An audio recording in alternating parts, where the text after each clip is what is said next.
Olá, queridos amigos, queridas amigas. Estamos iniciando mais um estudo sobre o Evangelho segundo o Espiritismo. Sejam muito bem-vindos. Começaremos agora a estudar o capítulo 23 do Evangelho. Esse capítulo que tem o título Estranha Moral. O primeiro item que nós estudaremos é o item Odiar os Pais. Estudaremos os subitens, portanto, que vão de 1 a 3 dentro desse capítulo 23, os itens iniciais, que são compostos por duas passagens do Novo Testamento, seguidas por 5 parágrafos com os comentários de Allan Kardec. Então vamos pensar agora um pouquinho no resumo desse item Odiar os Pais. Esse item ensina que o Evangelho de Jesus deve estar para nós acima das relações terrenas. Ele inicia esse ensinamento dentro do capítulo do Evangelho que tem essa temática como sendo a sua temática principal. Então, o Evangelho de Jesus deve estar acima de qualquer tipo de relação terrena. A gente vai ver isso: odiar os pais, amar mais o Evangelho de Jesus do que os próprios pais e outras relações humanas. Bom, voltemos para o nosso resumo. Para transmitir esse ensinamento, o Mestre Jesus usa palavras e exemplos fortes. Entre as palavras que ele usará está a palavra odiar. E então, para que a gente tenha esse entendimento a respeito do que está sendo pedido por Jesus, que é esse ensinamento, né? Colocar o seu evangelho, colocar os seus ensinamentos, colocar o próprio Cristo acima das relações humanas. Para a gente entender isso, Allan Kardec faz um estudo sobre essa palavra, a palavra odiar. E aí a gente consegue entender o item. Muito bem. Ideia de continuidade. A gente vai buscar agora essa ideia de continuidade entre os textos do Evangelho, entre os dois capítulos, pensando um pouquinho no objetivo dos capítulos anteriores. Vimos nesses capítulos anteriores a possibilidade de nos aproximarmos de Deus através dos profetas, falsos ou verdadeiros profetas, no capítulo 21, e do casamento, da relação conjugal, no capítulo 22. Quem são os verdadeiros e os falsos profetas que nos guiam ou não a Deus? A lei de amor que fundamenta a boa união e que é, portanto, é, concordante com a lei divina e, portanto, viver a lei divina dentro do casamento, se aproximar de Deus vivendo o casamento conjugal ou a relação conjugal é o casamento fundamentado na lei de amor. Então, caminhos para Deus através dos profetas, através do casamento. Agora a gente vai aprender esse mesmo tipo de caminho, pensando no sentimento que a gente deve ter diante do Evangelho de Jesus, se comparado ao amor para com pais, filhos, para com momentos importantes da vida terrena. Olha aqui, ó. Odiar os pais. Como a gente vai ver no item, aprendemos aqui a amar mais o Evangelho de Jesus, amar mais a Jesus do que os pais. Abandonar pai, mãe e filhos. O sentimento que a gente tem com pai, mãe e filhos e a relação disso com o Evangelho de Jesus. Deixai aos mortos o cuidado de enterrar os seus mortos. Relacionamento nosso com a morte e o Evangelho de Jesus. Não vim trazer a paz, mas a divisão. Item que vai tratar aqui dos relacionamentos em geral diante do Evangelho de Jesus. Então, retomando, né? O sentimento que a gente deve ter diante do Evangelho de Jesus comparado com o sentimento que a gente tem em nossos relacionamentos com pais, filhos, relacionamento que a gente tem para com os mortos, até para com a morte e até mesmo para outros laços afetivos. Então a questão do sentimento aqui é muito presente nesse capítulo e a nossa ideia de continuidade é essa.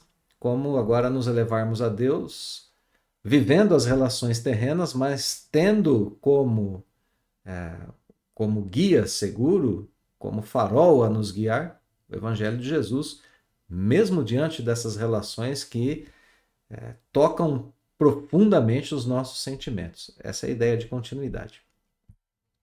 Vamos ao texto, então, do Evangelho segundo o Espiritismo para a gente começar o nosso estudo. As duas passagens do Novo Testamento, muito marcantes, né? Como nas suas pegadas caminhasse grande massa de povo, ou seja, tinha uma multidão seguindo Jesus, né? É isso que significam essas palavras. Jesus, voltando-se, disse-lhes: Se alguém vem a mim e não odeia a seu pai e a sua mãe, a sua mulher e a seus filhos, a seus irmãos e irmãs, mesmo a sua própria vida, não pode ser meu discípulo. E quem quer que não carregue a sua cruz e me siga, não pode ser meu discípulo.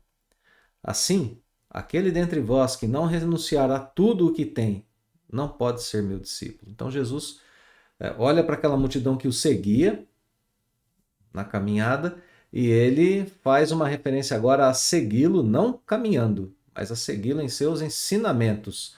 E aí a palavra odiar é muito forte aqui no texto, né? Para segui-lo, ele diz que a pessoa precisa odiar pai e mãe, mulher e filhos, irmão e irmãs, odiar a própria vida. Sem isso, ela não consegue ser discípulo de Jesus. Olha o sentimento aqui, né? Questão de odiar. Precisa carregar a sua cruz, enfrentar as suas dores, né? Suas aflições, renunciar a tudo que tem. Não amar mais as coisas que possui do que a Jesus, senão não é seu discípulo. Segunda passagem: aquele que ama seu pai ou a sua mãe mais do que a mim, de mim não é digno. Aquele que ama seu filho ou a sua filha mais do que a mim, de mim não é digno.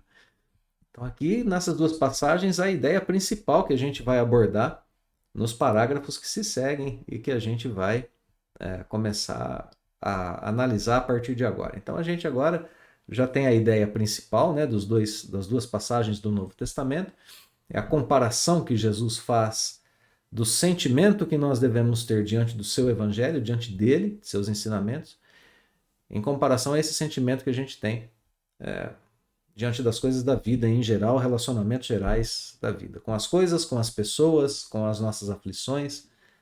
Como que a gente se relaciona com essas coisas e ainda assim pode se tornar discípulo de Jesus? A resposta está aqui, ainda no Novo Testamento, né? Amando mais a Jesus do que a essas coisas. Amando mais a Jesus do que as nossas dores, né? Quando ele fala carregue a cruz e siga, carregue a cruz e continue observando meus ensinamentos. É isso que quer dizer. Tenha suas aflições, suas dores e continue com os meus ensinamentos como guia. Amar mais a Jesus do que pai e mãe, mais, enfim, né? Mais a Jesus do que os bens que a gente tem na terra. Renunciar a tudo que tem, bens terrenos. Então, o amor a Jesus acima de todas essas coisas. É isso que está sendo pedido. É essa a explicação que a gente vai encontrar no texto. Comecemos então. Certas palavras, aliás, muito raras, atribuídas ao Cristo, fazem tão singular contraste com o seu modo habitual de falar que instintivamente se lhes repele o sentido literal. Então a gente, mesmo instintivamente, a gente já vai entender que não podemos tomar essas palavras em sentido literal. Algumas palavras raras do seu ensinamento. Não todas, hein, gente? Vamos prestar atenção nisso. Então a gente instintivamente vai ver que não podemos repelir, não podemos tomar essas palavras, melhor dizendo, em sentido literal, sem que a sublimidade da sua doutrina sofra qualquer dano. Se a gente entender as palavras que ele diz literalmente, a gente fere o ensinamento, a gente fere a doutrina de Jesus. Então não é para entender em sentido literal, é isso que o texto está dizendo. Escritas depois da sua morte, pois que nenhum dos evangelhos foi redigido, escrito, né, enquanto ele viveu, lícito é acreditar-se que em casos como este, o fundo do seu pensamento não foi bem expresso, ou, o que não é menos provável, o sentido primitivo, passando de uma língua para outra, há de ter experimentado alguma alteração. Então aqui a gente tem agora dois possíveis problemas, né, para entender esse ensinamento de Jesus. O primeiro é que os evangelhos foram escritos depois que Jesus desencarna, depois que ele volta ao plano espiritual através da cruz. O segundo é que nós tivemos a passagem de uma língua para outra. Jesus falava em hebraico e então isso foi transcrito, né? Foi ali passado de língua para língua, foi traduzido para outros idiomas e então a palavra ideal para o texto ali, para a passagem, pode ter sido perdida. E Kardec explica que basta que exista um erro cometido uma vez para que isso se perpetue, se repita e aí a gente tem algumas mudanças em relação a fatos históricos, né? É aquela brincadeira do que a gente vê acontecer do telefone sem fio quando a gente é criança.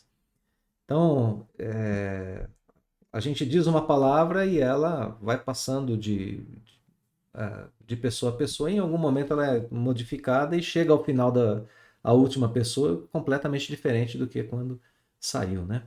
Então, Kardec explica aqui, relembremos, né, que são algumas palavras em alguns ensinamentos de Jesus que a gente precisa prestar atenção. Então, e na sequência atribui essa divergência de certas palavras àqueles que escreveram o Evangelho, que podem não ter tido uma memória exatamente fiel ao acontecimento, e as dificuldades de traduções. Então, sentido original da palavra perdido nas traduções e no tempo.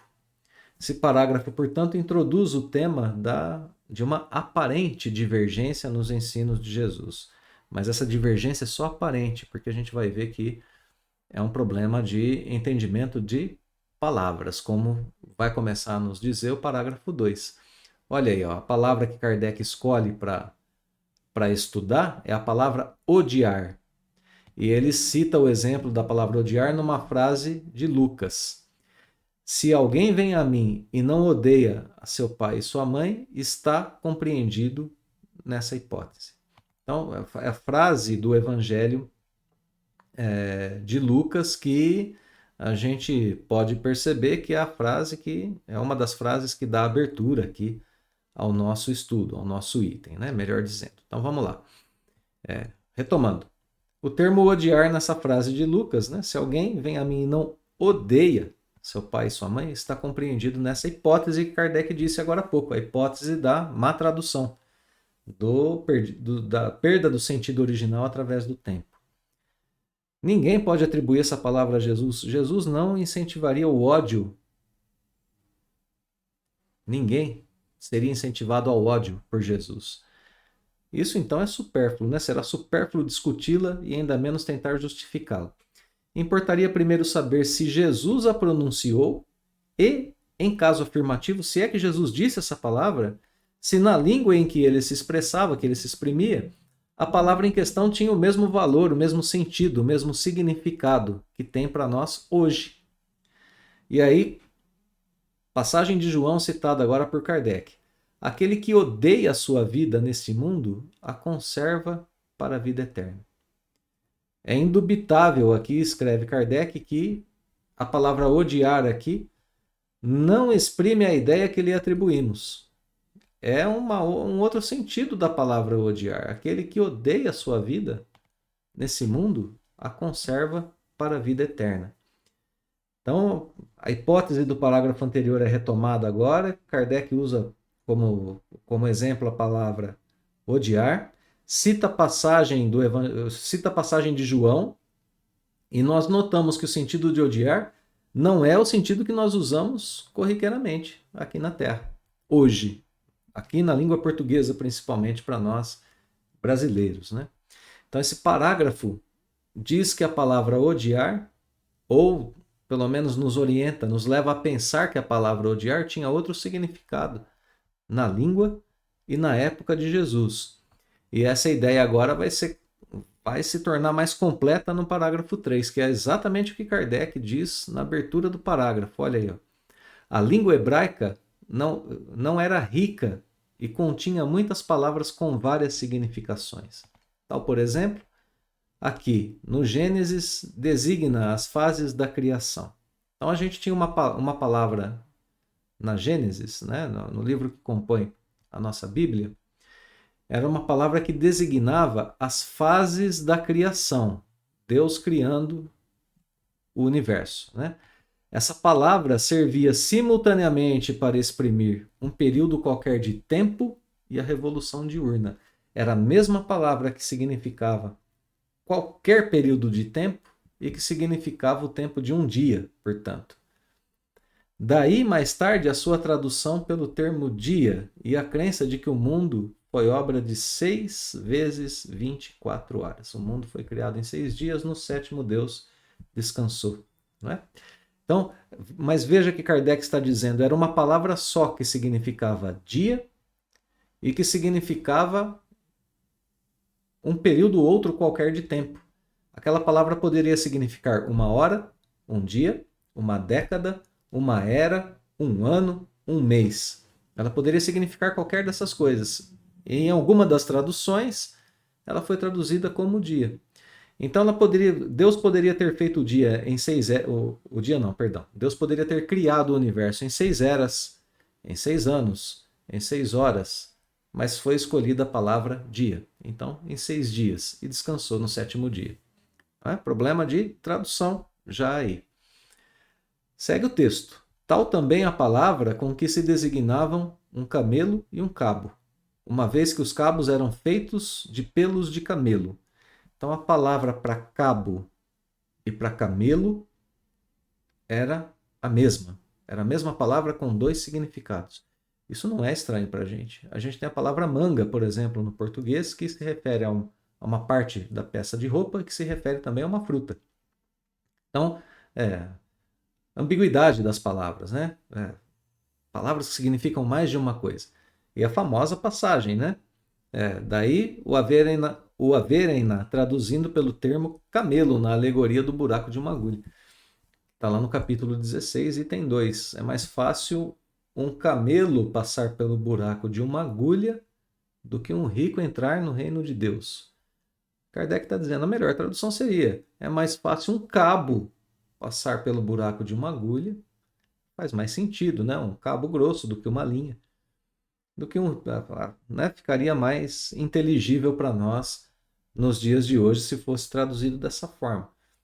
Então, o que esse parágrafo está nos dizendo é que a limitação da língua hebraica era um problema para a época. E aí a gente começa a perceber que esse parágrafo apresenta as limitações da língua hebraica e limitações de línguas em geral. A gente tem aqui uma pequena nota, né? A nota 21, que vai nos dar uma orientação muito interessante para esse tema. Olha aqui a nota. Eu vou pular esse comecinho aqui e vou fazer a referência aqui ao que está sendo apresentado, né? Olha aqui. Palavras em outros idiomas, latim e grego, não querem dizer odiar, querem dizer amar menos. E eu vou parar já a leitura da nota por aqui, porque a gente pode aplicar isso à nossa tradução que deu início ao estudo, para a gente poder entender o que Kardec está dizendo e o que essa nota diz. Depois, quem quiser ler a nota completa em casa, pode pausar o vídeo ali um instantinho e ler a nota completa ou pegar ali a nossa tradução, né, do Guilom Ribeiro, que está disponível para download no site da FEB, e dar uma olhadinha. Mas vamos lá, né? Ele propõe ali que as palavras em outros idiomas, vamos voltar um pouquinho. Em outros idiomas, olha aqui, no latim ou no grego, que compunham as traduções do Novo Testamento, essas palavras não queriam dizer odiar. O sentido delas era amar menos.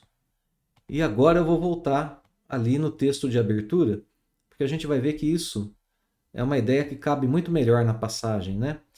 Se alguém vem a mim e não ama menos a seu pai e a sua mãe, a sua mulher e a seus filhos e aos seus irmãos, mesmo a própria vida, não pode ser meu discípulo. Ama menos a isso do que a mim. Né? Tanto que a segunda passagem aqui diz exatamente isso. Aquele que ama seu pai ou a sua mãe mais do que a mim, não usa mais a palavra odiar e traduz a ideia que seria a ideia melhor no Evangelho de Mateus. Por isso Kardec coloca os dois evangelhos, o de Lucas e o de Mateus, porque os dois expressam a mesma ideia, mas com palavras diferentes. e daí a gente pode fazer esse estudo e compreender que é um problema de tradução e não uma frase ou uma palavra usada por Jesus de forma tão forte assim, né? Uma palavra que Jesus certamente tomaria muito cuidado ao pronunciar e um ensinamento que certamente ele não daria. Jesus não nos ensinaria a odiar o que quer que fosse, e muito menos quem quer que fosse. Muito bem.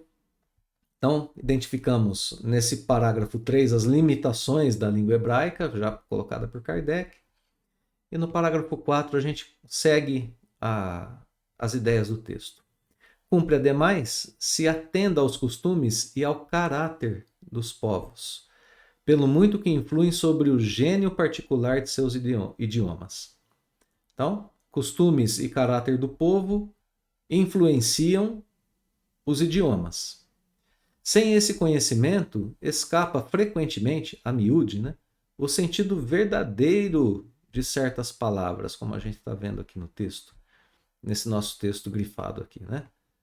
Então, se a gente não entende o caráter do povo, seus costumes, a gente não entende bem o seu idioma e a gente não entende bem o sentido verdadeiro de certas palavras.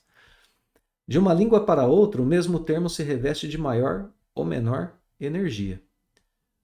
Pode, numa língua, né, envolver injúria ou blasfêmia e carecer de importância noutra, conforme a ideia que suscite. Na mesma língua, algumas palavras perdem seu valor com o correr dos séculos. Por isso é que uma tradução rigorosamente literal nem sempre exprime perfeitamente o pensamento e que, para manter a exatidão, se tem às vezes que empregar não termos correspondentes, mas outros equivalentes e perífrases. Perífrase é uma frase, né, ou um recurso verbal que exprime aquilo que foi expresso por outras palavras. Então a gente diz a mesma coisa de outro modo, que é exatamente o que a gente acabou de ver ali nas duas passagens de Lucas e Mateus. Jesus diz: aquele que não odeia seu pai e sua mãe não pode me seguir. No Evangelho de Lucas. E no de Mateus, aquele que não ama menos seu pai e a sua mãe do que a mim não pode me seguir. Então, para a gente ver que é possível dizer a mesma coisa com palavras diferentes. A gente está vendo aqui nesse parágrafo 4 fatores que interferem nos significados das palavras. Costumes, caráter do povo, o tempo, passagem do tempo, né? Então esse parágrafo cita exatamente essas condições, o tempo e os costumes como fatores que interferem nos significados das palavras. Tudo isso para nos levar a entender que Jesus não incentivou ninguém a odiar seus pais e sua mãe, seus filhos e assim por diante, né? Não temos incentivo ao ódio. Último parágrafo. Estas notas encontram aplicação especial na interpretação das Santas Escrituras e, em particular, dos Evangelhos. Se você não tiver em conta o meio em que Jesus vivia, fica-se exposto a equívocos sobre o valor de certas expressões e de certos fatos, em consequência do hábito em que se está de assimilar os outros a si próprio. Em todo caso, cumpre despojar o termo odiar da sua acepção moderna, como contrária ao espírito do ensino de Jesus. Então ele pede para a gente ver também o capítulo 14, item 5 e seguintes. Então, nesse último parágrafo aqui, a gente tem a conclusão de Kardec a respeito dessa análise sobre o termo odiar, que foi usado ali na passagem de Lucas. É um parágrafo de conclusão que nos diz que a gente deve entender o termo odiar lá naquela época como contendo outro significado, e não o significado que a gente atribui a ele nos dias de hoje. Bom, então a gente vai entender esses primeiros itens desse capítulo do Evangelho como sendo itens introdutórios ao tema que a gente vai de fato estudar, né, no capítulo com o decorrer do tempo. Que é justamente esse problema da nossa relação entre nós e as coisas terrenas e a condição terrena, e entre nós e o Evangelho de Jesus, como a gente apontou ali no comecinho do estudo de hoje. Pudemos observar que o codificador dedica esse item a apresentação de ideias que justifiquem o uso da palavra odiar por Jesus, se é que ele usou, né? Vemos que no Novo Testamento ele está falando sobre aqueles que querem ser seus apóstolos, seus alunos, seus discípulos. É a essas pessoas que Jesus está fazendo referência ali, né? Não pode me seguir aquele que ama mais seu pai e sua mãe do que a mim. Não pode me seguir aquele que ama mais as suas aflições do que a mim. Aquele que ama mais os bens terrenos do que a mim. Não consegue me seguir. Então, são a condição para segui-lo. É a elevação a Deus através do seu evangelho. É a essas pessoas, aos apóstolos, aos discípulos, ainda que é dada a orientação de que precisam se devotar mais ao seu evangelho do que às condições da vida terrena. Então, a palavra odiar não tem o mesmo significado que para nós. Portanto, até aqui, nós fomos orientados a aprender a amar mais o evangelho de Jesus do que as condições terrenas em geral. Se queremos ser discípulos do Cristo, e esse, sem dúvida nenhuma, é o melhor dos caminhos que nos leva mais rapidamente ao encontro com Deus Pai, ao cumprimento de suas leis, a nossa condição de elevação moral e intelectual e a nossa perfeição e a nossa felicidade plena, que é o que a gente tanto deseja aqui nessa vida na Terra. Então estejamos atentos, os próximos itens do capítulo vão nos ajudar a completar essa ideia e nos dar esse direcionamento de forma maravilhosa, de forma profunda, como sempre o Evangelho segundo o Espiritismo faz. Queridos, queridas, aquele abraço fraterno a todos, os votos de uma semana abençoada e o convite para estarmos juntos novamente no comecinho da próxima semana. Deus nos abençoe hoje e sempre, que assim seja.